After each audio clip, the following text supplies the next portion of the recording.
Saudara rahmati Allah Subhanahu wa taala, kita coba ambil pelajaran dari dua benda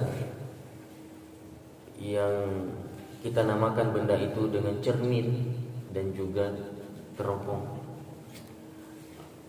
Ada banyak pelajaran yang bisa diambil dari dua benda ini untuk kita hubungkan kemudian kepada sisi-sisi kehidupan kita manusia, ataupun ya, pelajaran yang bisa diambil dari sisi pergaulan kita sesama muslim di semasa hidup di dunia ini, dimana kalau kita mau coba merenung dan juga memperhatikan dari benda yang bernama cermin. Cermin itu biasanya adalah digunakan untuk ya, mengaca diri, memperbaiki diri, mengoreksi diri terhadap apa yang kurang dari tubuh kita, wajah kita. Jadi cermin itu lebih digunakan untuk ya kepada diri kita sendiri. Sedangkan teropong itu adalah untuk digunakan melihat orang yang dari luar diri kita. Benda yang digunakan untuk melihat orang lain yang jauh dari mata kita. Karena kalau memang itu dekat, nggak perlu pakai teropong. Berarti sesuatu yang jauh dari pandangan kita, mau kecil dan mau besar benda itu, karena kita berada di posisi jauh, pasti benda itu jadi kecil. Maka kita perlu meneropongnya. Nah, saudaraku yang dirahmati Allah Subhanahu wa taala, seorang muslim semestinya dia harus memakai cermin dalam pergaulannya sesama muslim yang lain. Tidak memakai teropong. Teropong itu ataupun cermin itu, saudaraku dirahmati Allah Subhanahu wa taala, yang memang pada dasarnya adalah untuk mengaca diri. Kita pasang cermin ini adalah untuk memperbaiki diri, mengoreksi diri, mengkritik diri, ya. Kemudian melihat mana sisi-sisi kekurangan yang ada pada diri kita yang kemudian kita berusaha berikhtiar untuk memperbaikinya. Dan itu pasti kita lakukan setiap hari. Betul ya, ada orang sebulan sekali lihat cermin? Ada mungkin 1-2 orang. Tapi keumuman orang pasti setiap hari ada bercermin. Kenapa dia harus setiap hari bercermin? Bahkan walaupun nggak ada keperluan, pokoknya asal lihat cermin, pasti dia bercermin jadinya. Cermin di mobil orang, spion mobil, spion Honda, asal lihat cermin pasti kita udah salah tingkah dan kemudian sudah mulai mengaca-ngaca diri gitu.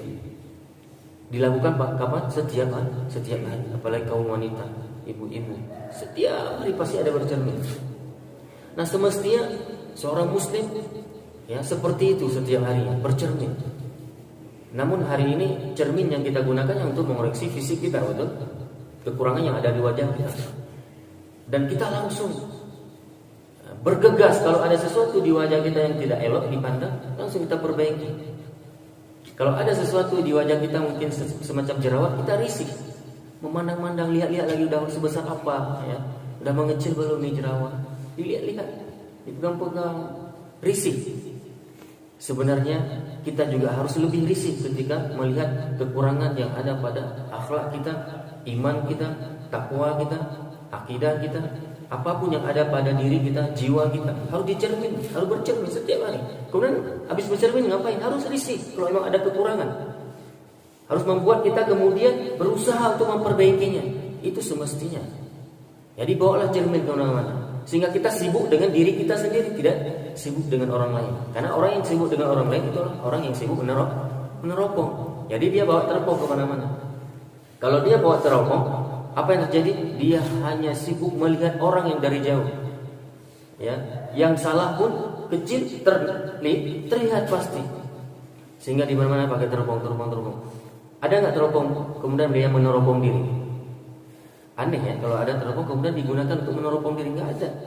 Teropong itu pasti digunakan untuk meneropong yang lain, yang jauh dari pandangannya. Dan orang yang seperti ini akan sangat berbahaya dalam kehidupan kita sehari-hari. Misalnya setiap muslim dia pakai teropong, masing-masingnya pakai teropong.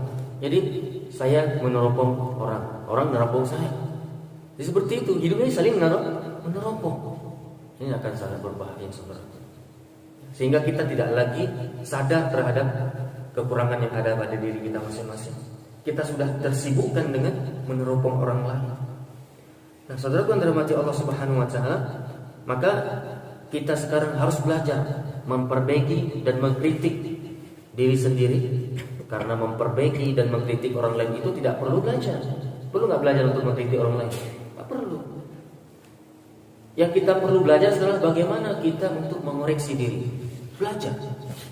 Bagaimana cara mempelajari untuk mengoreksi diri? Bercerminlah. Lihat di cermin. Cermin Al-Quran wa Sunnah. Cermin ilmu namanya. Nah, kemudian coba posisikan kita di cermin ilmu tadi. Sejauh mana udah kita menjadi baik dengan ilmu itu. Oh, ada kekurangan, perbaiki. Seperti itu semestinya muslim menjalani kehidupannya, saudaraku. Saudaraku yang dirahmati Allah Subhanahu wa taala, jika semua orang salah di mata, ini ada sebuah teori ya. Jika semua orang salah di mata, berarti ada yang perlu diperbaiki pada hati kita. Kalau di pandangan kita sudah mulai memandang apapun sudah salah semua orang itu, nggak ada baiknya lagi orang. Jadi kita memandang orang salah. Berarti apa yang perlu diperbaiki? Yang perlu diperbaiki sekarang pada hati, karena sifat ini membuatnya tidak akan punya teman dan tidak akan merasa nikmat persahabatan. Kenapa yang dipandang adalah selalu kekurangan. Manusia punya lebih kurang, betul? Manusia punya lebih dan kurang. Ada kurang? Iya. Lebih, kita harus objektif. Juga ada lebih. Itu memang sudah manusia. Ya, manusia itu ada lebih kurang. Nah, jadi ketika kita memandang kekurangan teman, itu jangan memandang dengan pandangan kebencian. Kekurangan teman kita ada enggak? Ada.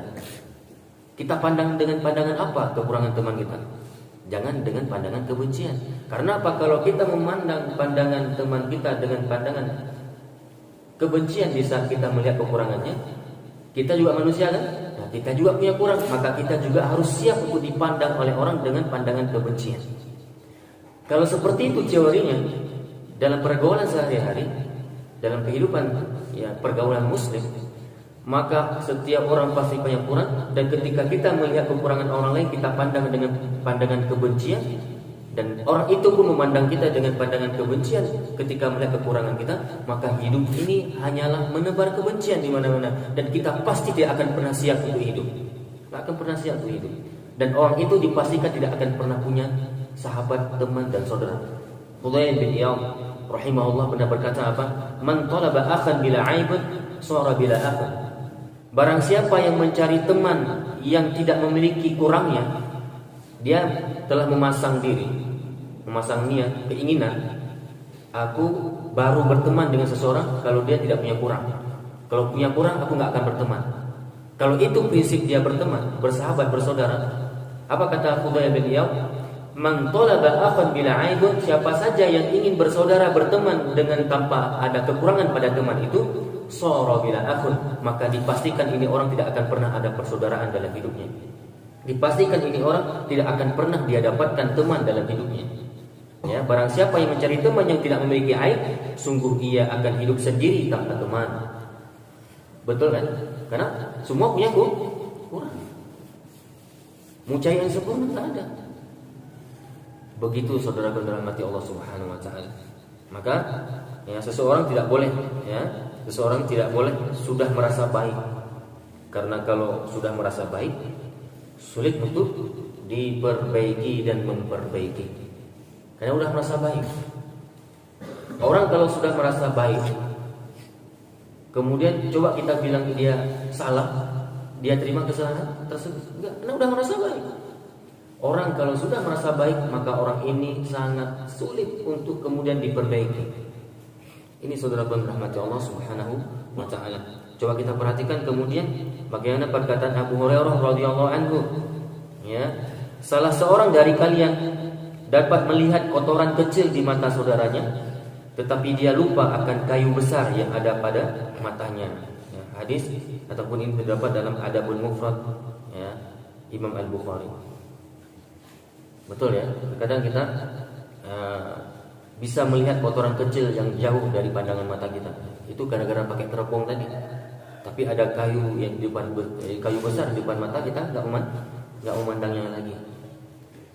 Ikhwani fillah rahimakumullah, maka perlu kita jadikan teori di saat ya, bergaul.